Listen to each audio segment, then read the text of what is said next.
de hoy en un evento que para Coincides es verdaderamente de manteles largos. Durante buen tiempo hemos estado platicando y profundizando en los temas de salud, en los temas económicos, en los proyectos estratégicos que para Coincides y para Jalisco son importantes y para esta región occidente del país también. Y sobre todo, al iniciar este segundo trimestre del 2021, comentábamos que nos enfocaríamos en el mes de abril a proyectos y análisis que nos puedan dar luz y ayudar para que el desarrollo económico sea recuperado y sobre todo sea más acelerado, que la velocidad que impongamos a nuestra recuperación sea a la brevedad de alta velocidad. Pero para ello requerimos estar bien fundamentados y sobre todo bien asesorados. Hemos comentado en muchos de los comités, sobre todo en el Comité de Innovación de Coincides, la necesidad de vincular a fondo a la academia, a la escuela técnica, a la universidad, con la empresa, en una forma diferente, no en la retórica de siempre, sino buscar que a raíz de la pandemia, que nos ha cambiado el mundo, que nos ha cambiado la forma de percibir la empresa y la economía, pues innovemos y busquemos nuevas formas de trabajar en conjunto. Sabemos que hay una necesidad imperiosa de volver a la normalidad, de volver a la presencialidad en las escuelas y sobre todo de tener un trabajo conjunto, insisto, entre la academia y las empresas. Pues el día de hoy tendremos la disertación de un experto, un verdadero maestro en la materia. Y por eso es que estamos muy contentos hoy, que ya son más de las 6, como siempre, empezando a tiempo, en que el doctor José Antonio Lozano Díez nos esté acompañando. Es un privilegio el que él haya aceptado la invitación de Coincides para poder compartir con nosotros, con todos ustedes, su forma de ver el futuro a raíz de lo que nos ha sucedido y que nos ha tomado por sorpresa, que es esta pandemia que no la teníamos presente todavía apenas hace 2 años.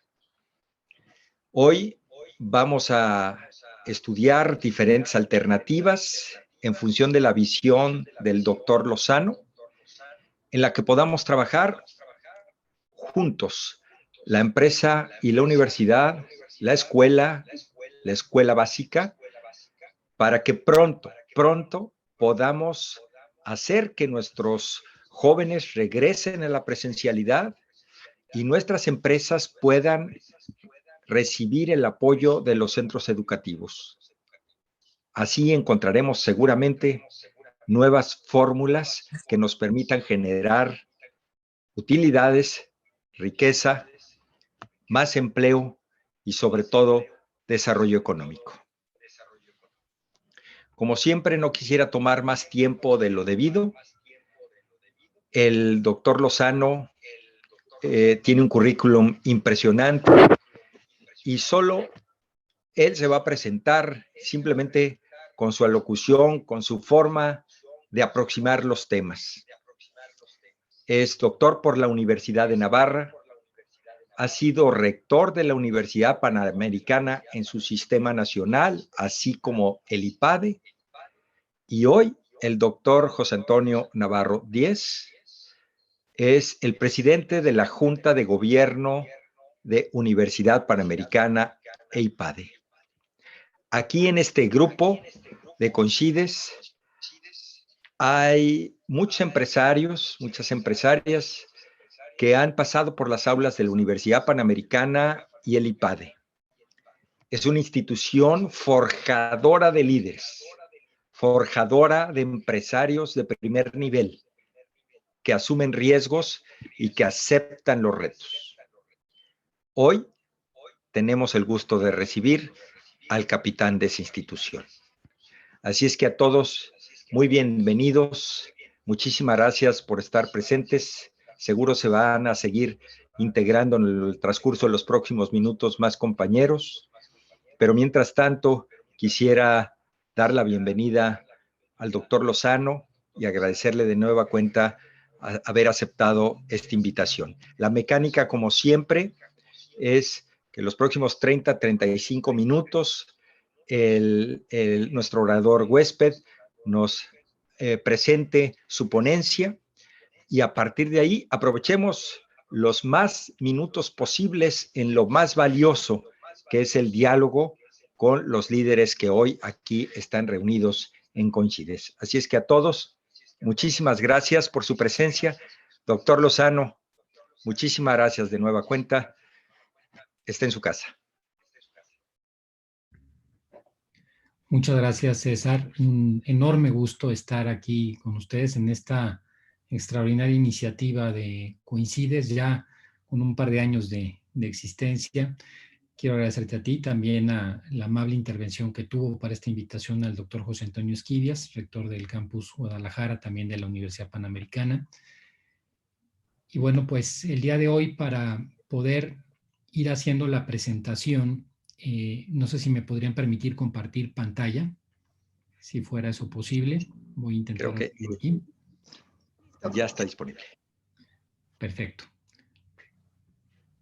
Muchas gracias. Voy a pasarles aquí. Ustedes me dicen si se ve esta presentación. Perfectamente. Nada más le damos en presentar para que podamos ver toda la pantalla. Perfecto. Ahí está. Ahí la Excelente. ven, ¿verdad? Perfecto. Bueno, pues yo quisiera aprovechar esta presentación para abordar con ustedes algunos aspectos que me parecen muy importantes de entender del momento que estamos pasando. Un momento que, si bien lo hemos escuchado en muchos de los análisis que vemos en los medios de comunicación, muchos de los análisis que a veces nos llegan a través de las redes sociales y alguna información que hemos podido tener, siempre tienen el defecto de que hay una enorme cantidad de información que no nos permite profundizar.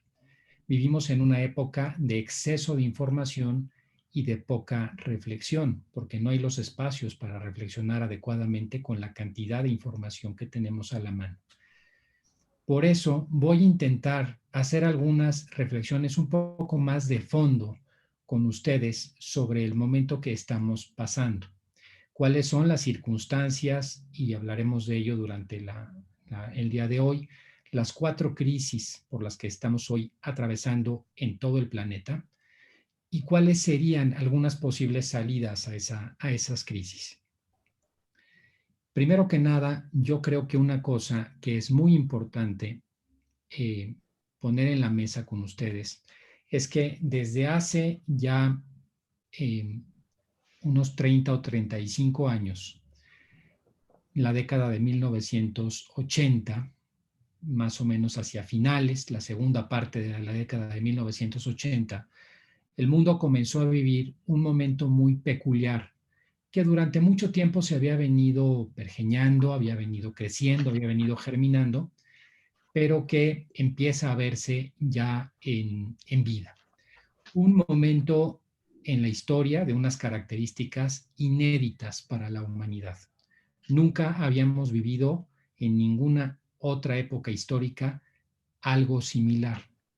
Es cierto, cada momento de la historia tiene circunstancias diferentes, peculiaridades distintas, pero hay algunas similitudes. En la historia del hombre ha habido momentos de expansión cultural, ha habido momentos de decadencia, como parte de lo que estamos viviendo ahora. Hemos vivido momentos de creación y momentos de deconstrucción o destrucción. Eso ha sucedido en distintas épocas.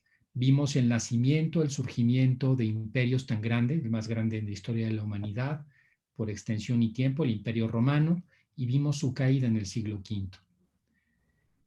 Pero nunca habíamos visto un momento como este, que por muchos pensadores a nivel global ha sido bautizado como el momento VICA, algunos también le llaman VUCA. Este momento VICA, por sus siglas, es un momento en el cual estamos pasando por una altísima volatilidad, esa es la V. Las cosas que eran noticia, quizás ya no les digo hoy en la mañana, sino hace una hora, el hashtag de las redes sociales, la circunstancia que nos preocupaba ha dejado de serlo ahora. Un momento en que está la volatilidad, que es muy difícil desde el punto de vista de la empresa hacer planeación estratégica. Todavía hasta los años 70, 80 en las escuelas de negocios se enseñaba planeación estratégica y regularmente en esa planeación clásica pues se planteaban planes y así lo hacían las grandes empresas corporativas, ¿no? Transnacionales como General Electric en la primera época de Jack Welch o algunas como Chrysler en la época pues de los años 70, 80 en la salida de la crisis con Iacocca, pues eran planeaciones a 4 o 5 años, porque los cambios se veían venir como tendencias y uno podía más o menos ir vislumbrando hacia dónde iban las cosas. Hoy los cambios son verdaderas irrupciones. Estamos hoy en un momento, en una circunstancia, y al momento siguiente nos ha cambiado completamente el mundo. Por eso hoy la planeación estratégica en las escuelas de negocios ya no se enseña como se enseñaba antes. Hoy se enseña planeación estratégica en reversa o design thinking, que son mecanismos a través de los cuales estamos preparados para las sorpresas, para los cambios rápidos, para los cambios volátiles. La I, la otra característica de este momento VICA, es la incertidumbre. Vivimos un momento en que no sabemos con claridad, y esto hay que decirlo, qué es lo que va a ocurrir. No sabemos cómo va a ser y en qué medida el crecimiento de la economía mexicana. Si ustedes han puesto atención a los pronósticos que se han hecho desde enero por distintos agentes económicos, desde las propias autoridades como la Secretaría de Hacienda y el Banco de México, pasando por la banca privada mexicana y las calificadoras internacionales, podemos ver distintas opiniones que van con crecimientos desde el 3, 3.1, por ahí en enero, hasta algunos que dan más del 5 y casi el 6% de crecimiento económico este año, con unas variaciones de más del 100%. Y esto obedece, entre otras cosas, a que no hay claridad de qué es lo que va a ocurrir con la economía mexicana los próximos meses. Como no hay claridad de lo que va a ocurrir, aunque hay indicios, evidentemente, con la economía norteamericana. El presidente Biden ha puesto, y su administración, unos apoyos fiscales monumentales. Es una inyección de gasto fiscal, de política de expansión fiscal masiva, como no se había hecho, claro, a costa de un endeudamiento muy relevante. Ya Estados Unidos está pues tocando desde hace tiempo el 100% de deuda con relación al tamaño de su Producto Interno Bruto. Pero bueno, todo eso hoy no llega a que un analista sepa más o menos con meridiana claridad qué es lo que va a ocurrir. Hace algunos años hablaba yo con una persona que estaba haciendo una tesis doctoral, un economista, y este economista, muy simpático, me decía que su tesis era sobre las causas del crecimiento en México.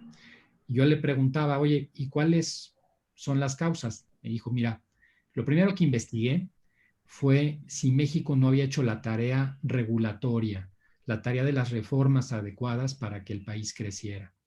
Y me di cuenta que si bien faltaban algunas reformas estructurales, México era uno de los países, si no es que más, tratados internacionales en materia comercial, más tratados de libre comercio tenía firmados a nivel global, un país que había crecido exponencialmente.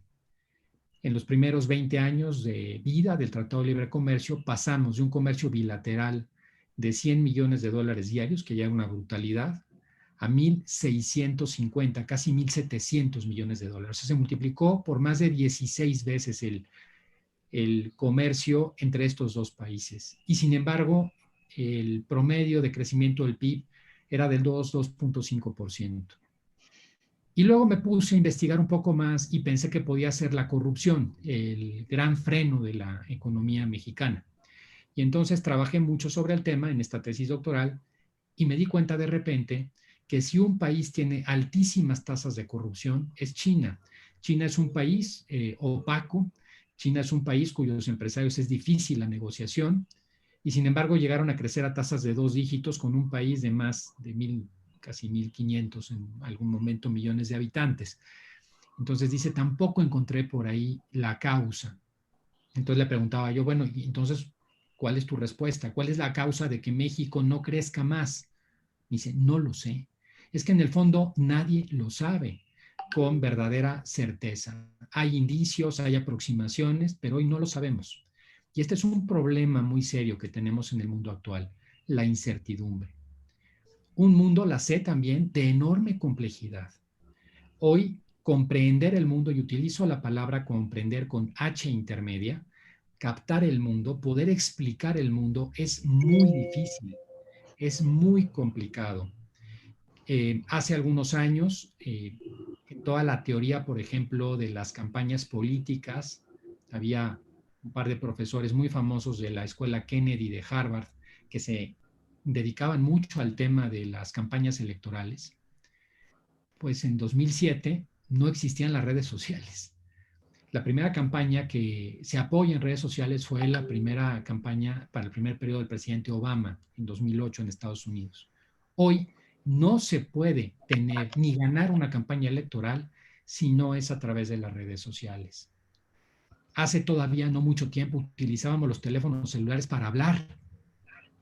Hace no mucho tiempo veíamos la televisión abierta. El mundo se ha complejizado a una velocidad tal que nos es difícil de comprender, de poder en alguna manera sentir que tenemos cierto control sobre lo que ocurre. Y claro, en un mundo así, volátil, incierto, complejo, ¿cuál es la reacción psíquica de las personas? ¿Cuál es la reacción psicológica? La ansiedad. La ansiedad, que es el estado de miedo a la incertidumbre. Entre los dos enfermedades clásicas psicológicas, que son la ansiedad y la depresión tiene que ver más con el pasado y la preocupación y las heridas y culpabilidades del pasado, y la ansiedad con el miedo al futuro. Una gran ansiedad que se ha traducido en enojo social a lo largo de todo el planeta. Aquí entendemos las verdaderas causas de los chalecos amarillos de París, entendemos las causas de los indignados de Madrid, entendemos las causas de la quema del metro en el país más estable económicamente de América Latina, que es Chile. Entendemos por qué se vota por el populismo. Esta ansiedad que ha llevado a una circunstancia de un gran enojo irracional alrededor de todo el mundo. Bueno, pues este momento VICA, complejo, difícil que estamos atravesando, distinto, este momento inédito, ya venía con mucha fuerza cuando de repente el año pasado nos cae la pandemia. ¿Qué podemos decir de este momento VICA? Simplemente yo quisiera dar 3 ideas importantes. Una primera idea es que las categorías políticas con las que estamos acostumbrados, porque somos hijos de la modernidad, las categorías políticas, la derecha y la izquierda, los libertarios y los igualitarios, con esa o disyuntiva que eres o libertario o igualitario, esa idea de la política que surge en el siglo XVIII, porque en toda la historia de la humanidad no existía esa concepción de derecha e izquierda, y surge por motivos de un paradigma de la política, está superada. Hoy no hay respuestas. Hoy sabemos que un Estado totalitario fracasa. Lo vimos con la caída del muro de Berlín y la caída de la cortina de hierro a finales de los años 80. Lo vemos en los resultados de los países que adoptan ese tipo de modelos. Pero también sabemos que un modelo totalmente desregulado, un modelo en el cual impera el pragmatismo y el individualismo y solamente se deja en el libre mercado el crecimiento, también entra en crisis. Y ahí tenemos la crisis corporativa en el caso de Enron en 2001, o el caso de las hipotecas subprime en Estados Unidos en los años 2008-2009. Si uno revisa qué fue lo que ocurrió, fue un problema de desregulación. Entonces, esos dos extremos hoy no responden, y lo sabemos cada vez con más claridad, a los problemas tan complejos que tenemos hacia enfrente. Hay un libro muy recomendable en ese sentido de un filósofo español, Alfredo Cruz Prados, se llama Ethos y Polis, y habla mucho de esta insuficiencia de las categorías modernas y cómo en un momento determinado, este libro está publicado por la editorial EUNSA, y cómo se pueden retomar o reconquistar algunas de las categorías políticas clásicas. Otra de las cosas que nos ocurren es que los modelos económicos ya no responden pues a los problemas actuales. Hoy tenemos, como lo iremos viendo durante la presentación, gobiernos cada vez con mayor debilidad fiscal en todo el planeta. ¿Por qué? Porque son gobiernos profundamente endeudados. Y esas deudas, sobre todo en países desarrollados, como el caso japonés, como el caso norteamericano o la Unión Europea en su conjunto, han tenido que utilizar ingentes recursos fiscales para políticas de contención fiscal o contracíclicas, porque han llegado momentos de crisis económicas. El caso japonés es un caso muy triste, porque por más que se han inyectado recursos a la economía, siguen en periodos de estanflación. Y por otro lado, tenemos que tampoco las políticas monetarias, las que se hacen desde los bancos centrales, a las que se apostó desde los años 80, las famosas políticas neoliberales, ¿no? De control de tipo de cambio, control de tasa de interés, control de masa monetaria. Esa, pues resulta control de inflación, que tampoco están siendo suficientes. Por eso, este modelo económico tendríamos también que ver qué hacemos, porque hoy, con lo que está sucediendo, vamos a ver un despegue y un rebote de la economía, efectivamente, seguramente en el 2021 y todo el 2022 y 2023. Pero ¿qué vamos a hacer con la deuda en el 24? ¿Qué vamos a hacer con la deuda global en el 25? Hay un autor muy interesante que toca estos temas de fondo, Franz Schirmacher, que es un autor, es un economista alemán, tiene un libro también muy interesante que se llama Ego, ego de yo, ego, que trata muy bien este tema. Bueno, y en todo este momento VICA, con esta insuficiencia de las herramientas que tenemos para enfrentar los problemas, ¿en dónde estamos? Bueno, Alejandro Llano, que es un gran filósofo, hermano del que fue el fundador del IPADE y la Universidad Panamericana, habla mucho de esto y dice, estamos en un estadio de confusión, porque no sabemos hacia dónde vamos y eso hace que no sepamos en dónde estamos ni quiénes somos. Desde los textos antiguos siempre se ha dicho que el peor castigo al hombre es la confusión. No quede yo confundido, dicen muchos textos antiguos, y estamos en un periodo de confusión social profunda. Y en estas condiciones complejas, además, como dicen, ya éramos muchos y parió la abuela, pues se nos viene la pandemia encima, ¿no? ¿Por qué no? Aquí quiero ponerles un videito que les incluí de menos de un minuto, que es el momento, porque esto va a pasar a los libros de historia cuando se hable de nuestra generación, es el momento en que el 11 de marzo del 2020, el director de la Organización Mundial de la Salud, el señor Adhanom, declara que el COVID-19 es una pandemia, con todos los efectos que eso tiene. Les paso este momento porque este momento, insisto, que dura un minutito, es histórico para la humanidad. Este es un momento que cambia antes y el después. Concerned both by the alarming levels of spread and severity and by the alarming levels of inaction. We have therefore made the assessment that COVID-19 can be characterized as a pandemic. Pandemic is not a word to use lightly or carelessly. It's a word that, if misused, can cause unreasonable fear or unjustified acceptance that the fight is over, leading to unnecessary suffering and death. En esa misma ocasión, el señor Adhanom decía lo siguiente: nunca antes habíamos visto una pandemia provocada por un coronavirus, por esta familia de los virus. Un virus similar al de la influenza, pero de un tamaño 10 veces mayor de masa, mucho más contagioso y con otros efectos. Pero fíjense lo que dice, aquí lo remarco, eso lo decía el 11 de marzo. Nunca antes hemos visto una pandemia que pueda ser controlada al mismo tiempo. Eso se pensaba que éramos capaces de controlar la pandemia. Se pensaba que las infecciones, perdonen que utilice este término, nos hacían un poco los mandados todavía. Nos preocupaba, pero no lo veíamos con la gravedad que realmente tenía. ¿Y qué fue lo que ocurrió? Que se nos fue de las manos. De repente Europa, países como España, como Italia, totalmente descontrolados, totalmente fuera de control y rebasados los sistemas sanitarios, de ahí Estados Unidos y de ahí Latinoamérica.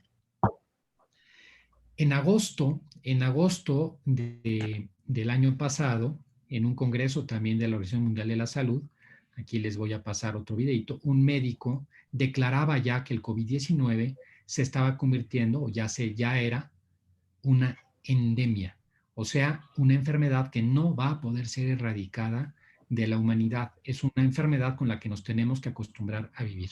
Aquí les paso el momento en que lo declaran también. A ver si se escucha, ustedes me dicen, ahí está. Virus podría convertirse en otro virus endémico en nuestras comunidades, y este virus puede que nunca se vaya.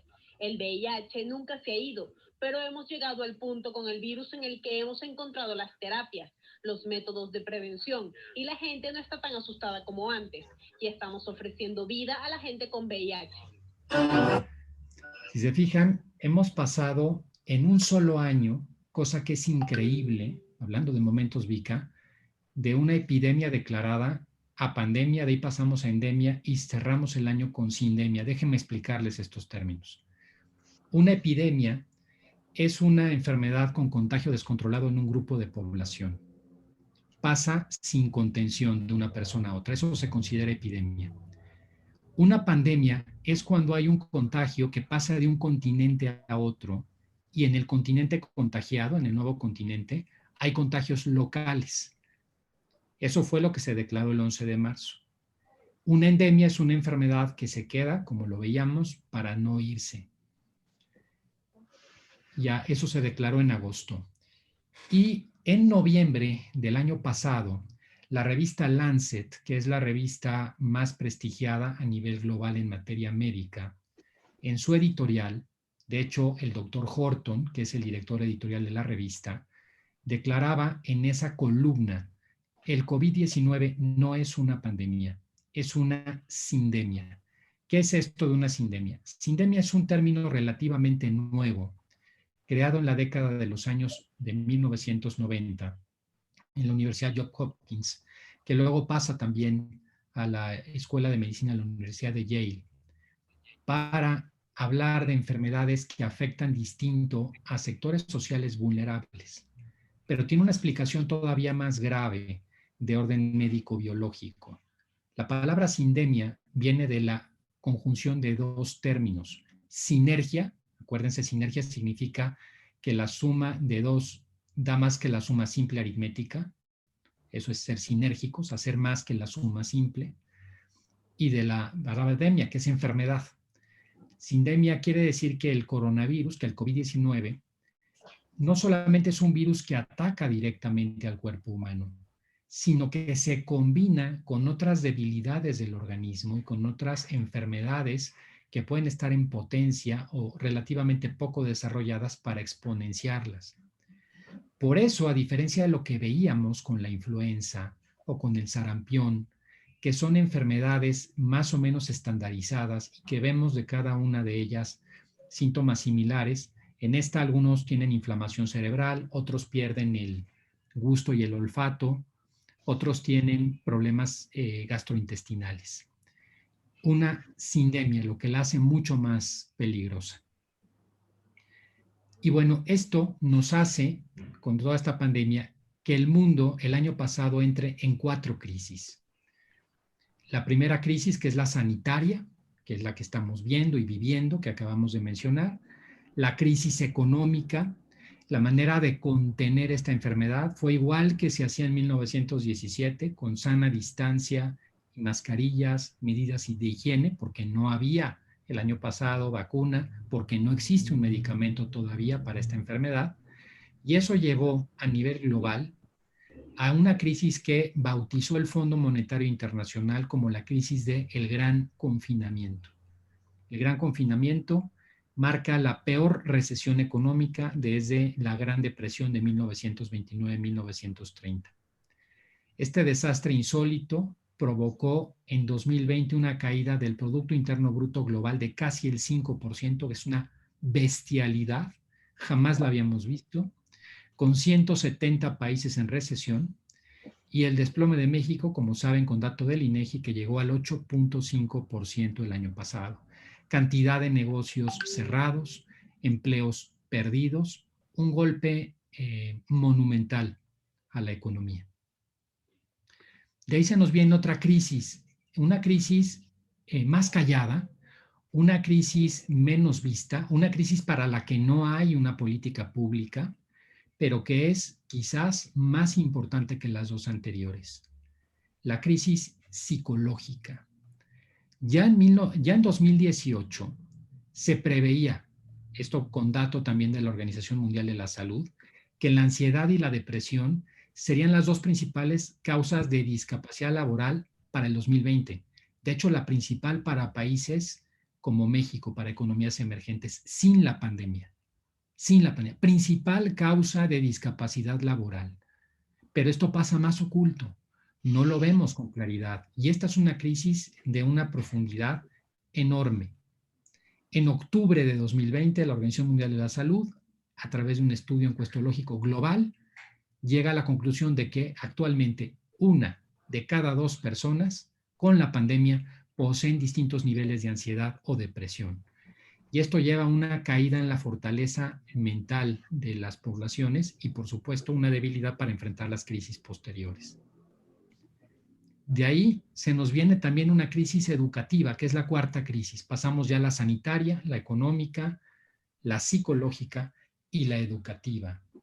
Voy a dar datos de México. Hace 3 semanas se presentó la encuesta para la medición del impacto COVID-19. De acuerdo con ella, más de 5 millones de estudiantes no se inscribieron al ciclo escolar actual por razones relacionadas a la pandemia, a la crisis desatada por la pandemia. Vean el impacto educativo que esto tiene. Además de los millones de estudiantes que ya se quedaron sin clases en el actual ciclo, la encuesta muestra que 1.8 millones no concluyeron el ciclo escolar anterior. 1.8 millones. De ese número, 1.5 millones correspondieron a escuelas públicas y 243,000 estudiantes a escuelas privadas. Muchos de los estudiantes de escuelas públicas que salieron del sistema educativo difícilmente van a regresar. Es un impacto de una consecuencia atroz. Pero ese no es todo el impacto. Los alumnos que continuaron clases online, ya en estudios bastante serios, ahora no me meto a fondo en esto, pero han perdido capacidades cognitivas, han perdido capacidades de socialización e inclusive físicas. No han hecho ejercicio. Son alumnos que inclusive chiquitos se han vuelto obesos, se han vuelto tristes, se han vuelto aislados y tienen menor capacidad de aprendizaje. Entonces, el impacto en la materia de educación es impresionante. Y tenemos estas 4 crisis encima, como los 4. Entonces, ¿qué impactos podríamos decir que estas crisis nos están dando como los más relevantes? El primero, en la crisis sanitaria, que hoy dependemos en todo el mundo de las vacunas. y esas vacunas no están llegando a la velocidad que se preveía hace unos meses. Esas vacunas no están dando los resultados que esperábamos hace unos meses. Esas vacunas están teniendo esta problemática. Recuerden ustedes que si la velocidad de contagio le gana a la vacunación, una vez que se contagia el virus de un organismo a otro, de una persona a otra, el virus tiene pequeñas variaciones. Mientras más va contagiándose, el virus va mutando y ya tenemos nuevas cepas como la cepa inglesa, como la cepa sudafricana y una peligrosísima, que de hecho son dos, que son las cepas brasileñas. Entonces, hoy dependemos de la vacuna, porque si las vacunas no se aplican a la velocidad que se necesita, cuando lleguen a vacunarse los últimos, ya no van a servir estas vacunas, van a tener que ser modificadas. Ya las están modificando actualmente los laboratorios. Y esto también tiene un impacto en la economía. En la economía, ¿qué se espera en México? El año pasado se discutía mucho el rebote de la economía mexicana. Si iba a ser en forma de V, de U, de la palomita de Nike, si iba a ser como una W, una caída, un rebote y una nueva caída, si había otra ola de COVID. Lo que hoy ya sabemos y se está demostrando es que la recuperación en México es en forma de K. ¿Qué significa esto? Que las industrias y las empresas que están integradas a cadenas productivas con Estados Unidos van a tener un jalón para arriba, como ya lo está teniendo la industria automotriz o algunas agropecuarias. Pero las que están en el sector de servicios y en el mercado interno van a continuar con problemas muy serios. Entonces vamos a ver, por un lado, un sector de la economía creciente y un sector de la economía muy afectado. Y eso va a traer desequilibrios en el sistema económico mexicano. En la parte psicológica, si nosotros pasamos la parte grave de la pandemia, ¿cómo vamos a llegar a enfrentar los problemas que siguen? ¿Vamos a llegar deprimidos? ¿Vamos a llegar pesimistas? Si llegamos así, ¿con qué capacidad vamos a estar para poder enfrentar los retos que se nos vienen encima? Este es un tema delicado al cual hay que ponerle muchísima atención y no se está diciendo y no se está viendo. Y por supuesto, se nos ha roto el sistema educativo. Tenemos que empezar a pensar en planes de ajuste para estas generaciones nuevas que ya traen una problemática muy severa. Sobre la nueva normalidad a la que nos vamos a enfrentar, algunas ideas que solamente dejo anotadas como plumazos, porque esto ameritaría todo un análisis de una plática más larga. La vida no va a regresar a la normalidad como la conocíamos en enero del año 2020. Y no va a regresar porque este problema de las mutaciones de los virus nos van a seguir llevando a una vida social de distanciamiento y protección, por un lado. Pero por otro lado, y esto es mucho más profundo, porque la pandemia, entre otras cosas, cambió nuestra concepción del espacio y del tiempo. Cambió nuestra concepción del espacio porque de estar acostumbrados nosotros a ir de un lado a otro, tomar un avión, el mundo globalizado en el que nos movíamos por todos lados, hoy estamos recluidos muchos en nuestro domicilio. Del macroespacio pasamos al microespacio. Y el tiempo, porque no es lo mismo que tú salgas en la mañana después de desayunar a la oficina, regresas a comer a tu casa, vuelvas en la tarde al trabajo, en la noche. Tienes distintos escenarios de contraste con los cuales tienes mayor referencia temporal para ver qué tan rápido o lento pasa un día. Pero estando frente a una pantalla, te cambia la percepción del tiempo. Todo el tiempo el mismo espacio sin contrastes.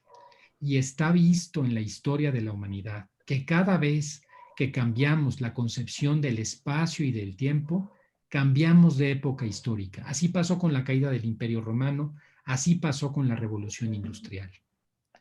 La educación no va a llegar a ser exactamente igual. Vamos a tener modelos híbridos que van a durar un tiempo largo y vamos a empezar a tener generaciones con una gran carga online, que no sabemos bien a dónde van a llegar, pero desde luego a lo que teníamos ya no. Menores desplazamientos. Ante los problemas de las pandemias, reaperturas erráticas dependiendo del gobierno de cada país, con políticas públicas a veces bastante mal implementadas. Y estos son algunos de los aspectos. El home office es el otro aspecto. Estamos cambiando el rol de las ciudades. Ciudades como Nueva York, ya hay muchos estudios de cómo la gente está dejando Manhattan para irse a los suburbios. Londres, la City se está despoblando en algunas partes para irse a los suburbios. San Francisco. El caso de la Ciudad del Valle de México, aquí la Ciudad de México, solamente en la zona de cercana a la ciudad, Valle de Bravo, Cocoyoc, en el estado de Morelos, Cuernavaca, la demanda inmobiliaria ha crecido el año pasado y 300%. 300%. Y vamos a llegar a la nueva realidad nosotros diferentes, conscientes de nuestra vulnerabilidad, que no lo podemos todo, porque eso creíamos antes de alguna manera.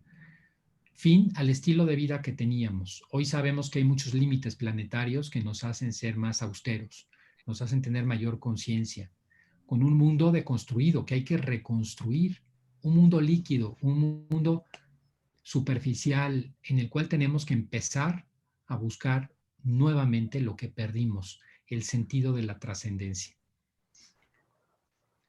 ¿Qué capacidades se requieren en la estructura personal de cada uno de nosotros para enfrentar esta nueva realidad?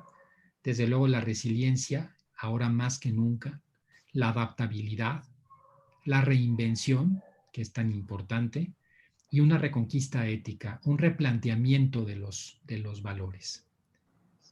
Y desde el punto de vista social, requerimos empezar a hablar más de sistemas de cooperación, de colaboración, sistemas colaborativos. Así se alcanzaron muchas vacunas por los laboratorios, que si hubieran estado en competencia un laboratorio con otro de manera aislada. De empezar a desarrollar mayores categorías éticas, sociales, atender la crisis psicológica. No lo estamos pensando y no lo estamos viendo. Este es un tema central hoy para la humanidad. Y yo les diría un ajuste al modelo educativo. Traemos muchos años de un modelo educativo deficiente, limitado, utilitarista, que piensa que toda la educación solamente es transmitir conocimientos. Y esa es una visión muy pobre de la educación. Yo pienso que la educación es como una mesa de 4 patas. Si tú le quitas una pata a la mesa no se sostiene. Y esas patas son la transmisión del conocimiento, primera pata, lo que podríamos denominar las habilidades, mucho de lo que se enseña en el IPADE, ¿no? La posibilidad de resolver problemas, aprender a trabajar bajo presión, ser puntuales. Tercero, la inteligencia emocional, la capacidad de comprender a los demás y comprenderse a uno mismo y las emociones. La pata de la inteligencia emocional es fundamental. No éramos conscientes de ella y desde el libro famoso hace poco más de 30 años de la inteligencia emocional de Daniel Kahneman, a partir de ese libro, pues ya sabemos hoy que es fundamental. Y la cuarta pata, nuestra cosmovisión, que son nuestros valores, que son fundamentales. ¿En dónde está lo primario y dónde lo secundario? ¿Dónde está la ética? ¿Por qué la ética es un modo de vida que me permite ser feliz? ¿Por qué no me confundo con la corrupción? Falta una de esas 4 patas y no hay manera de que la educación funcione a futuro. Y yo quisiera cerrar esta conversación con lo siguiente. Hemos tenido desde el siglo XVIII una enorme confusión en el mundo. Cuando hablamos de lo público, pensamos que es el gobierno, que es lo estatal. No nos damos cuenta de que esa es una confusión, insisto, que tiene 300 años, pero que no era así antes. Así no se diseñó la política en Occidente. Lo público es superior y es distinto al Estado y al mercado. Los empresarios, las universidades, los ciudadanos somos responsables de lo público, tanto como lo es el Estado. Cuando se da la definición clásica de Estado, se dice que Estado, el país completo, es la suma de gobierno, población y territorio. Y esto lo digo porque el gobierno es un elemento. Y nosotros, sobre todo en América Latina, estamos muy confundidos pensando que cuando hablamos de lo público hablamos del gobierno. Para ejemplificar un poco esto, porque tenemos un paradigma y los paradigmas no nos dejan ver otras realidades, o sea, salirnos un poco de la caja, Yo doy un ejemplo que es la Universidad de Oxford en el Reino Unido. La Universidad de Oxford es del siglo XIII, es medieval, es previa al siglo XVIII, evidentemente, 500 años antes. La Universidad de Oxford, yo lo pregunto, ¿es pública o privada? La respuesta es que es pública. Y uno dice, bueno, ¿es del gobierno británico? ¿Pertenece a la corona? No, no. Ah, bueno, entonces tiene dueños privados, ¿no? Como estamos acostumbrados a ver acá, tampoco. La Universidad de Oxford es el resultado de una serie de comunidades que eran los college, que se fueron juntando hasta formar esa universidad. Es una universidad verdaderamente pública porque es de todos, o no es de nadie, como lo quieran ver, pero todos se sienten responsables de eso. Tenemos que conseguir esa conciencia en el ciudadano de que el bache que está enfrente de su casa, la fuga de agua, es un problema exactamente igual que el que tiene puertas adentro de su casa. Esta falta de concepción de lo público es gran parte de la crisis por la que estamos pasando. Y es gran parte de lo que yo veo en el fondo de Coincides, cuando hablaba con César sobre este tema. Todos tenemos que colaborar al desarrollo de nuestro país, de nuestra región. Todos estamos obligados por igual. En Roma no había una distinción como hoy la tenemos artificial entre lo público y lo privado. El ciudadano era tan responsable de lo público como de lo privado. Y quiero cerrar con esto. Estamos en un mundo que precisamente por esa falta de concepción de lo público, muchos autores han dicho que se ha formado una especie de tecnoestructura, que es lo que controla el conjunto social. Esa tecnoestructura está formada hoy por 3 elementos. Esos elementos son el gobierno, empresarios, pero los empresarios del planning system son los empresarios que tienen tal poder económico que son capaces de tener peso político por sí mismos. No son los empresarios en su gran mayoría. Y el Big Data, que hoy con tu WhatsApp ya cualquiera con 7 datos que tú metas a la red, con 7 datos que metes en una red social, llámale Facebook en tu vida, 7 datos, ya hay algoritmos con la suficiente complejidad como para poder en un momento determinado tener un perfil más o menos de tus decisiones. Estos 3 elementos tienen gobierno, empresarios de planning system y el Big Data, tienen 3 elementos que son simbólicos: poder, dinero e información, que son intercambiables entre sí. ¿Dónde quedan los valores culturales? En el poder, el dinero y la información. ¿Dónde quedan los valores éticos? ¿Dónde queda el mundo futuro que nos espera? No tiene cabida. Y ahí es donde hoy tenemos que trabajar profundamente, desde el mundo vital, el mundo de muchos de los que estamos aquí, para reconquistar esos espacios. Esa es una de las cosas que me parece que son fundamentales y que ya no les quiero quitar mucho más tiempo, pero por ahí van algunas de las salidas. Tenía una última lámina que ya tiene mucho que ver con lo que hemos dicho, esta conciencia de lo público. Hay un libro muy bonito que les recomiendo que habla mucho de estos temas, de Alejandro Llano, que es El humanismo cívico. Hay toda una corriente en Estados Unidos que está tomada de los romanos, que se llama el republicanismo, y otra corriente de pensamiento que hablan ya de estos temas. Son corrientes muy actuales de pensamiento que ya están abordando estas problemáticas, de un señor que se llama Mitai Etzioni, que está en la Universidad de Washington. Y bueno, yo con esto cierro, ya no quiero darles más, está César, y bueno, pues con esto yo ya aquí dejaría de compartir la presentación. Perdonen que haya ido tan disparando en mis rollos, espero no haberlos aburrido.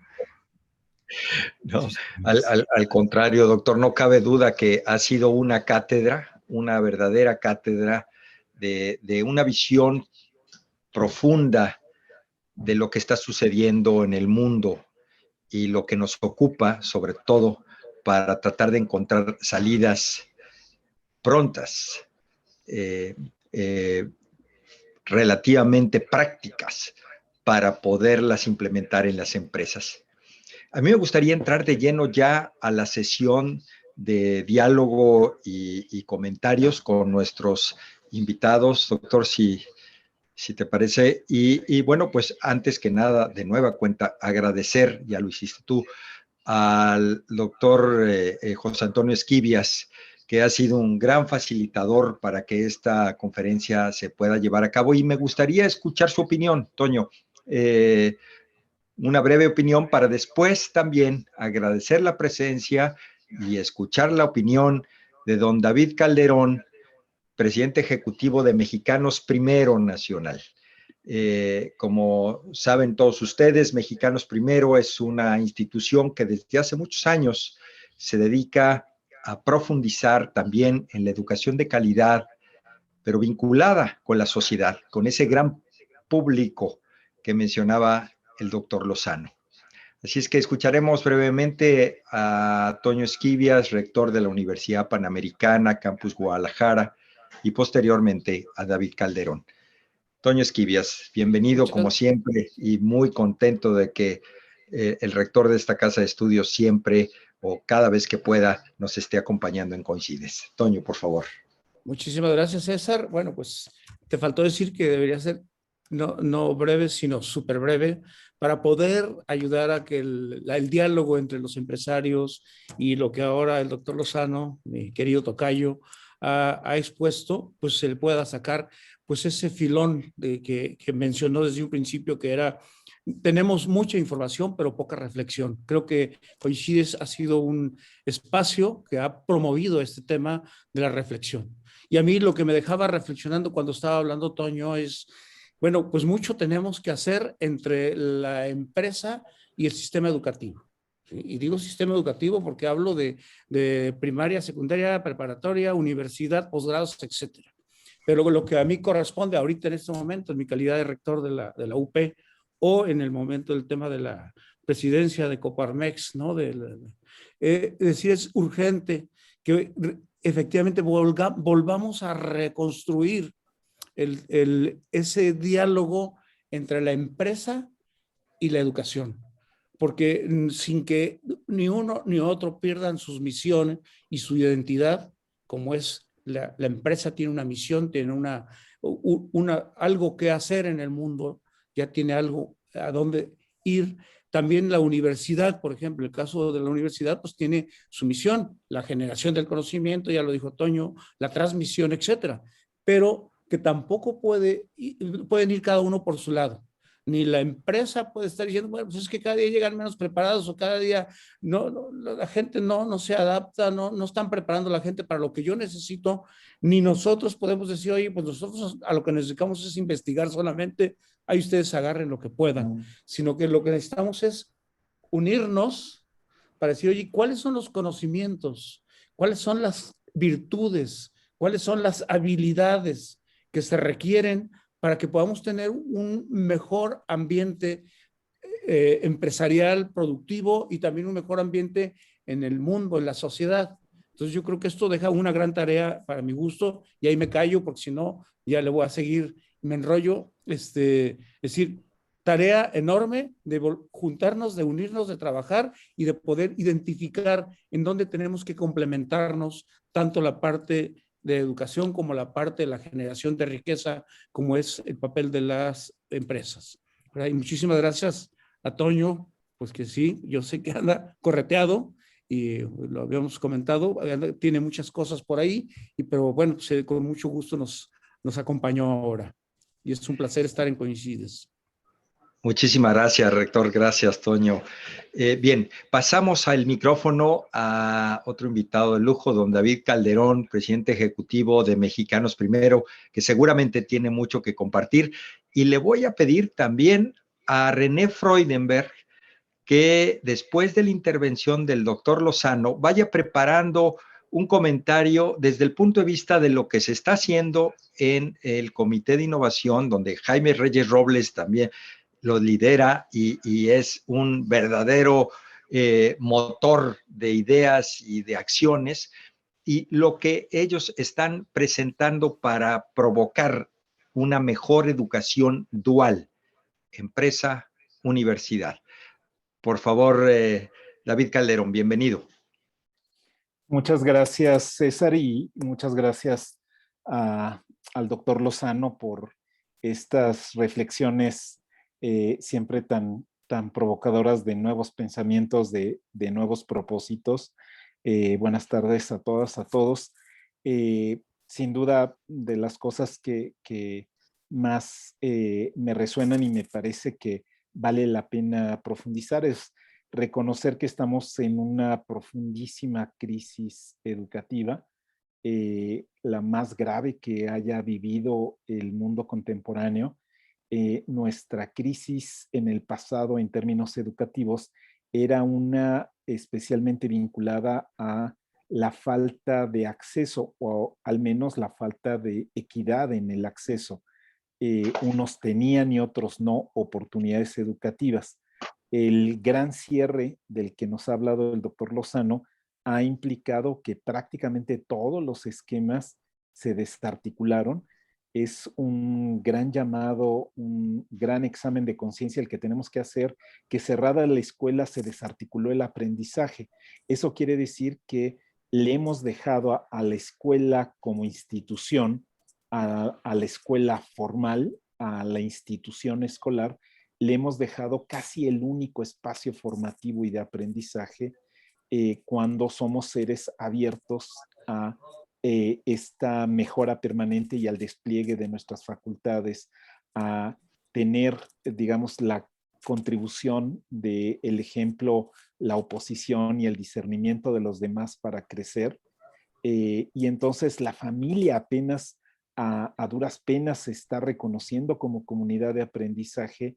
El propio grupo de vecinos apenas se va reconociendo. En la mayor parte de nuestro país eso no ha ocurrido. Y así estamos en una situación en la que vale la pena regresar muy pronto, pero no a lo mismo. Y tal vez es la reflexión que me despierta los pensamientos y las experiencias que nos ha compartido el doctor Lozano y que quisiera compartir con ustedes. Regresar, pero no a lo mismo, ¿no? Nos ha ayudado a recordar que no hay como tal escuelas privadas, ¿no?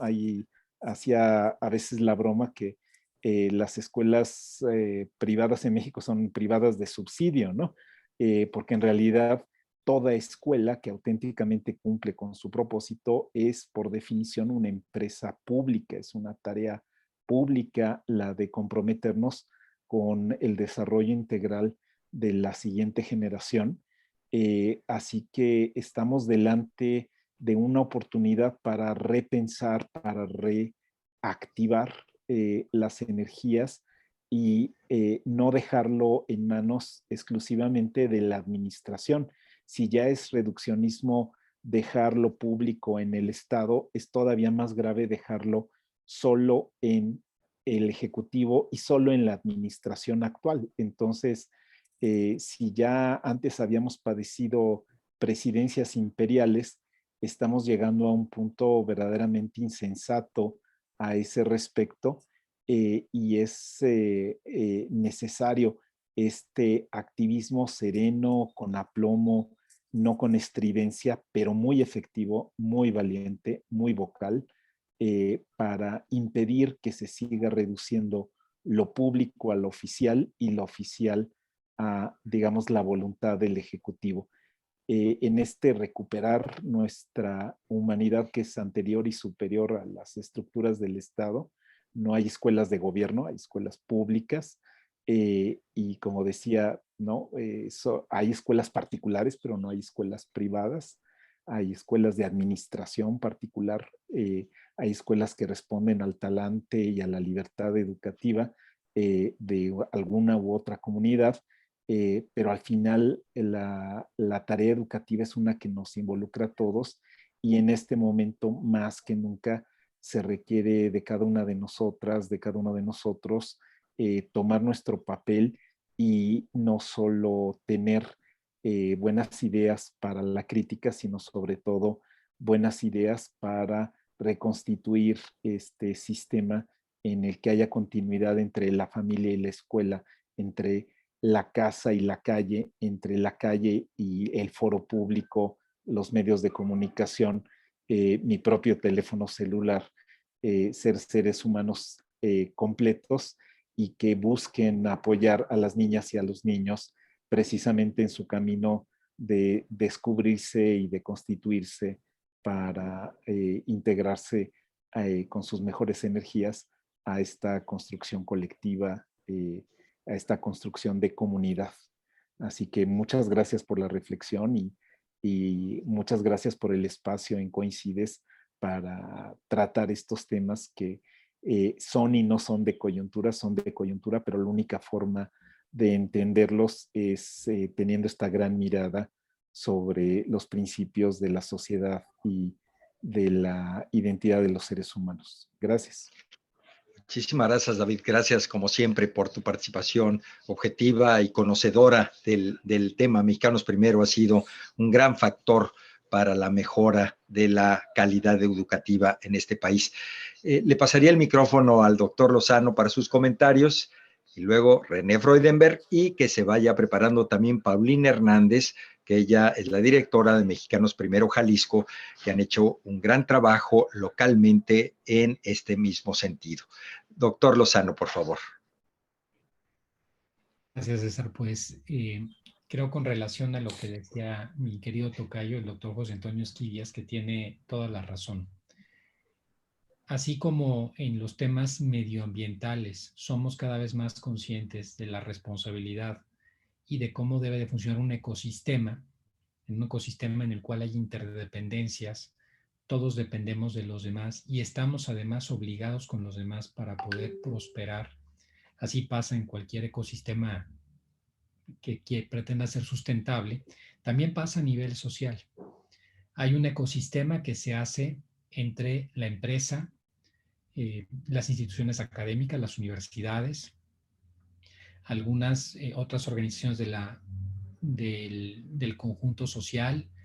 En muchos países el propio gobierno entra a esos ecosistemas. De hecho, muchos de los grandes desarrollos del mundo se han dado gracias a esos ecosistemas. Piensen ustedes en el Valle de Silicon en California, en donde pues prácticamente ahí es una iniciativa en la cual pues han convivido la Universidad de Stanford con empresarios tecnológicos desde hace muchos años, y hay un apoyo muy importante del gobierno de California.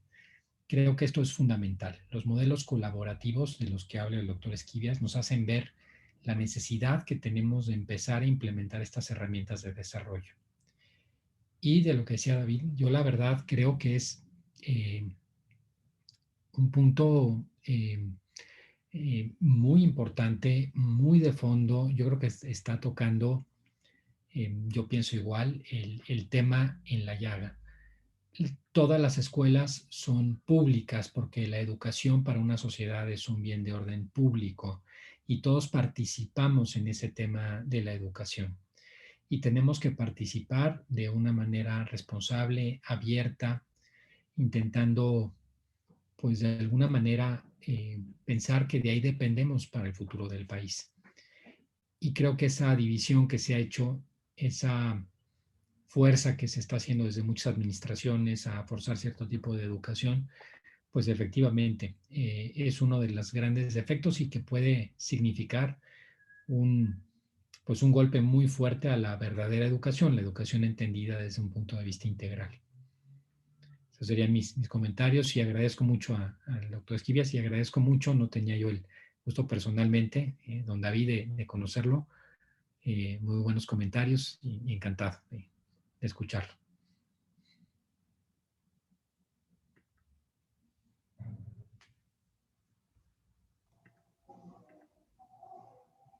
Tu micrófono, César, está apagado tu micrófono, César.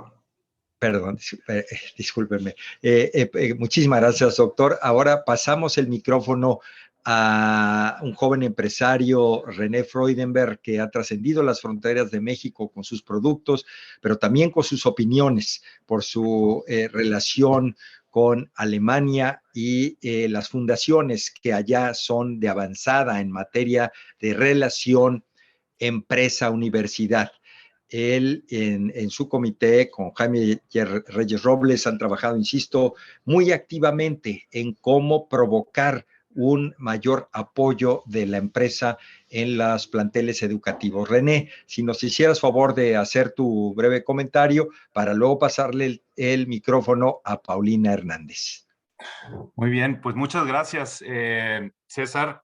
Nosotros desde Coincides Innovación vimos una cosa que nos hizo reflexionar mucho y que tiene que ver con, en realidad, este momento histórico único, que tiene que ver con una sincronización que suponemos que nunca antes en la historia ha habido.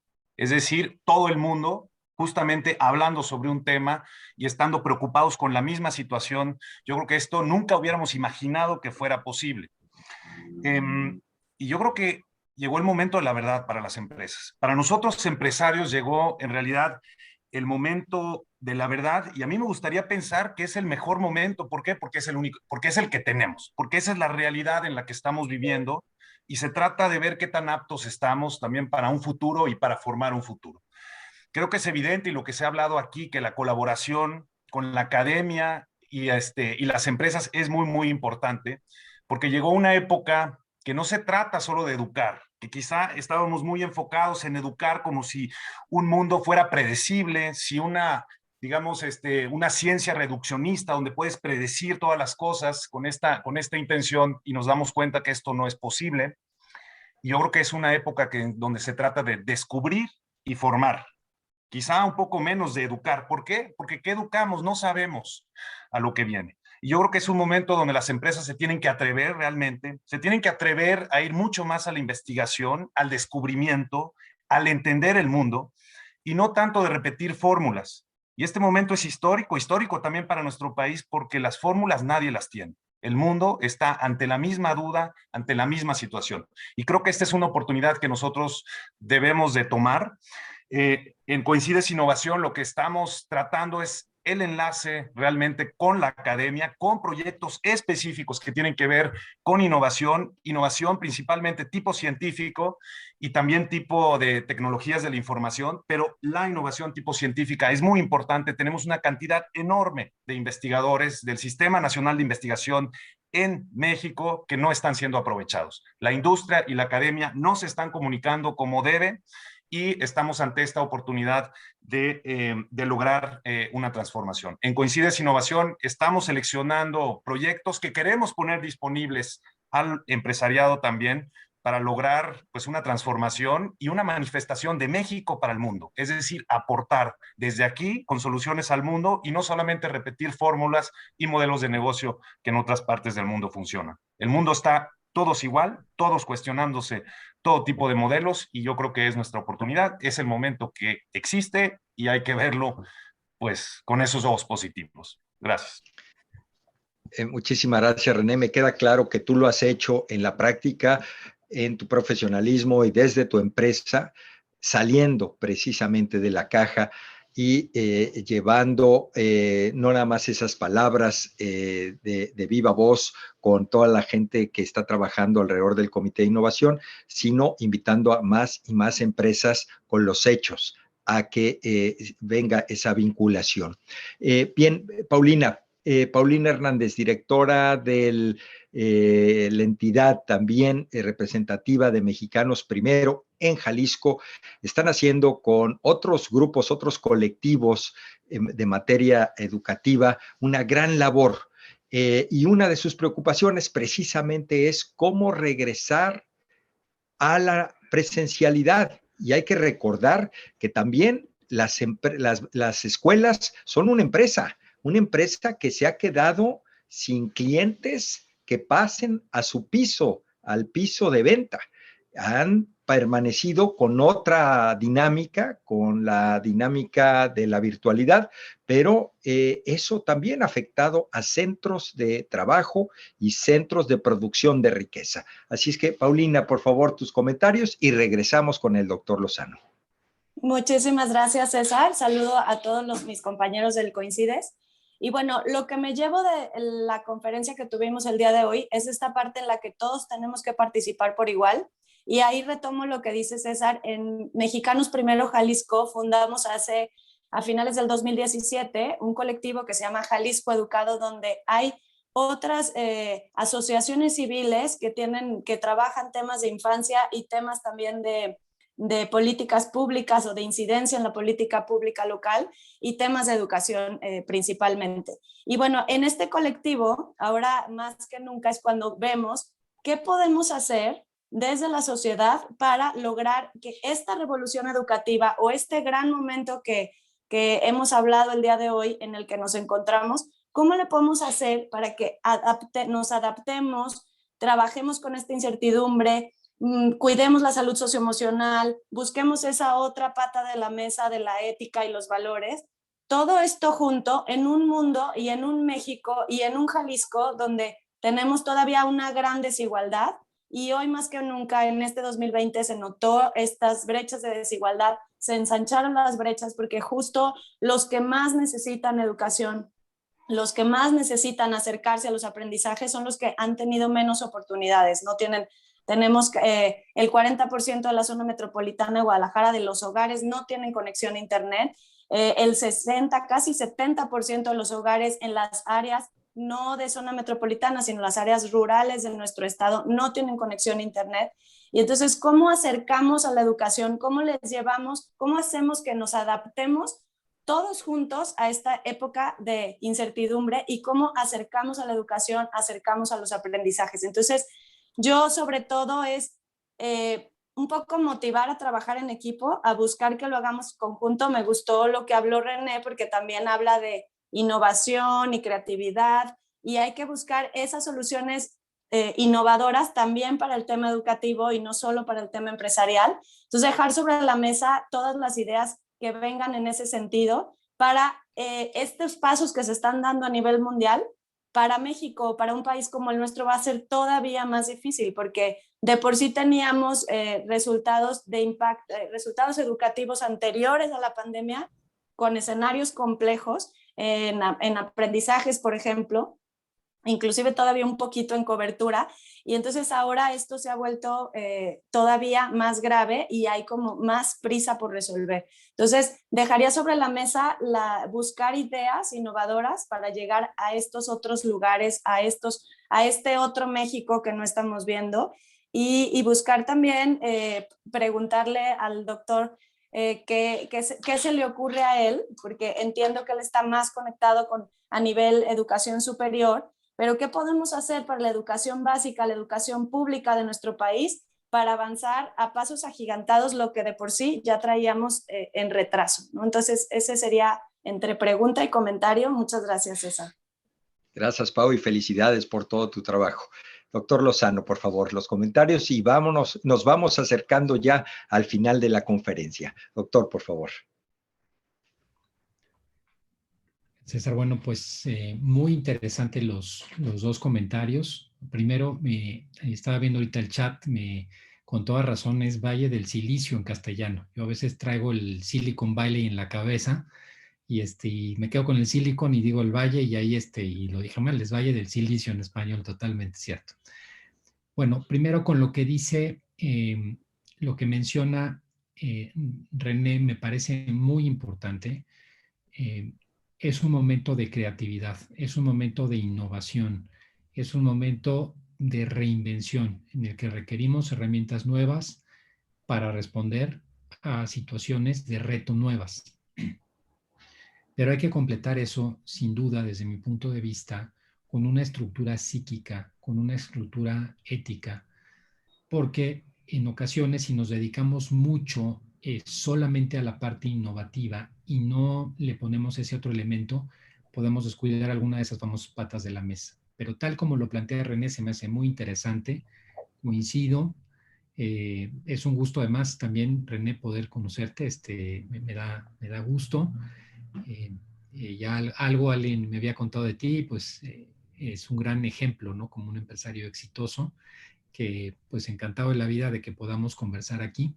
Y sí, yo creo que tenemos que buscar soluciones propiamente mexicanas, no tenemos que estarlas importando de otro lugar porque tenemos elementos suficientes para ello. En eso estoy totalmente de acuerdo contigo.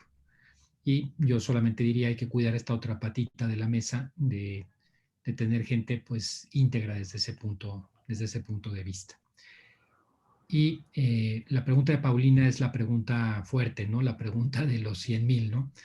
¿qué hacer, no? ¿Hacia dónde poder llevar esto? Bueno, lo primero, yo creo que puedo dar 3 pinceladas o 3 ideas que intentan dar a una aproximación humilde. Yo creo que no tengo una respuesta total a la pregunta, pero que pueden ayudar mucho. La primera, yo pienso que ahora que regresemos ya a una época más presencial en las aulas, sí se requiere un plan de ajuste.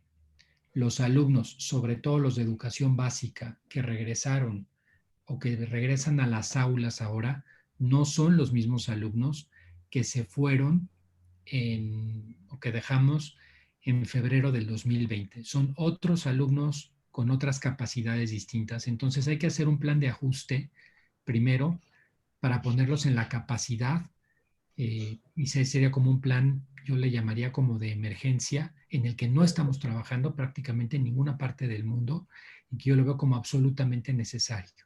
Capacitar a los profesores, sobre todo, insisto, en educación básica, para que puedan enfrentar esta realidad de los alumnos que hoy se encuentran pues con todas estas deficiencias, con todas estas pérdidas de capacidad. Eso me parece que es fundamental, lo primero. Otra de las cosas que creo que también aproxima mucho a esto es a comprender una cosa que también decía David y que yo creo que cada vez lo vemos más claro. En la educación de los jóvenes, en la educación de los niños, está el elemento, sin duda, fundamental de los colegios, de las escuelas. Pero también hay un elemento familiar, hay un elemento de los padres de familia que hoy han tenido que jugar un papel mucho más relevante en tiempo del que jugaban antes porque sus hijos están todo el día en la casa. Entonces, con el tema del homeschooling hemos aprendido varias cosas, me parece a mí. Una de las cosas que hemos aprendido es que los papás necesitan tener un acercamiento con los hijos en los cuales les puedan ayudar a superar el momento actual. Y ese acercamiento tiene muchos elementos, no solamente de carácter cognitivo o racional, sino muchos elementos también de carácter emocional. ¿Cómo se debe acercar un padre a un hijo chico? Mostrándole su propia vulnerabilidad como papá. Oye, yo también la estoy pasando mal, yo también estoy pasando miedo, yo también estoy pasando una circunstancia difícil y no te lo voy a ocultar porque muchas veces queremos hacernos los fuertes con los hijos y los hijos se dan cuenta. Y al final del camino reaccionamos con toda la presión que traemos, de manera a veces con enojo, etcétera, a los momentos difíciles que estamos pasando. Yo creo que si nos mostramos en esa vulnerabilidad, pero que al mismo tiempo somos capaces de procesar la vulnerabilidad y salir adelante además del golpe, es la mejor educación que podemos dar a los niños. Y aquí tenemos un gran papel que hacer todos en la sociedad civil. Acuérdense que se aprende mucho más de lo que se ve que de lo que se oye. Las personas aprendemos más de lo que vemos que de lo que oímos. Y ahí me parece que hay un gran reto hacia adelante. Otro tema que me parece que es relevante es la parte de los adolescentes, en donde hay que acercarnos a ellos no desde el miedo, que normalmente nos acercamos mucho desde el miedo a los adolescentes. Hay que vencer eso y procurar tener una mayor cercanía. Esta es una primera circunstancia. Y una vez pasando esto, aprovechar la vulnerabilidad, aprovechar el dolor que hemos pasado como una oportunidad para empezar a hablar de otros valores más trascendentes, socialmente hablando, empezar a dar conciencia de los límites planetarios. Y esto lo digo con razón. Hay un estudio muy interesante de un grupo de científicos que estuvieron dirigidos por un sueco que habla de que el planeta tiene 9 límites. Es muy interesante, lo pueden inclusive googlear, vale mucho la pena. De esos 9 límites ya hemos sobrepasado 4. Estamos en un momento en el cual tenemos que tener conciencia de nuestros límites, de nuestra vulnerabilidad y nuestra necesidad de trabajar por la sociedad para que sigamos teniendo sociedad, sigamos teniendo planeta los próximos años. Entonces, creo que estas son algunas pinceladas. Tiene mucha razón Paulina. Hay una gran desigualdad y sobre todo en la educación online, en donde no hay acceso a Internet de gran parte de la población, que eso es una realidad. hay una circunstancia en que en la educación online sigue teniendo una serie de limitaciones para el que sí tiene internet, comprender que necesitamos equilibrar o volver a reflotar a esos alumnos que tuvieron este año y medio, estos casi 2 años de pérdida educativa, de pérdida emocional, y eso tienen que jugar un papel muy activo las familias y tenemos que conseguir capacitar a los claustros de profesores, a los maestros, para que sepan retomar alumnos retrasados y volverlos a poner en las mejores condiciones posibles. Son algunas de las ideas. Desde luego, esto implicaría toda una estrategia mayor y una estrategia de política pública muy, muy sensata, con datos, ¿no? Y que sea muy aplicable a corto plazo. Muchísimas gracias, doctor. Pues estamos cerrando la conferencia, como siempre, tratando de ser respetuosos con el tiempo. Estoy tratando de resumir algunos comentarios que me han llegado y bueno, simplemente hago énfasis en un tema que nos ocupa a todos. Me imagino el caso de Paulina Hernández, que acaba de hablar, una joven profesionista que dedica su tiempo a una institución como Mexicanos Primero y que tiene pues una responsabilidad de cumplir con tareas 6 o 7 días a la semana. Sin embargo, tiene niños que no fueron a la escuela y que estuvieron ahí en su casa en el homeschooling y haciendo de las suyas durante las 24 horas del día. ¿Cuántos casos de familias y sobre todo de mamás hay así? Que durante este año y pico tuvieron que seguir yendo a trabajar o estar en la computadora ahí mismo en la casa, pero siendo maestras, siendo ama de casa y cumpliendo sus responsabilidades. Es un verdadero reto el que tienen ellas enfrente, mucho más, sobre todo, que muchos empresarios que también nos hemos quejado del momento que hemos vivido en estos 14 o 15 meses de la pandemia. Así es que esto nos dará para muchos otros temas. Seguramente en próximos coincides entraremos al tema de cómo las mujeres están enfrentando la crisis, cómo las mujeres están ofertando soluciones para que la empresa, la sociedad, la familia pueda salir de este trance que mencionaba René Freudenberg. Así es que, bueno, pues ha sido muy rico el diálogo, doctor. Muchísimas gracias por la oportunidad de escuchar otros puntos de vista. Y nada más, últimos comentarios. El IPADE ha formado a grandes empresarios durante muchos años. Universidades como Harvard, Oxford, Yale, inclusive en estos momentos no han actualizado sus programas de educación ejecutiva. Siguen con los mismos programas y cartabones anteriores a la pandemia.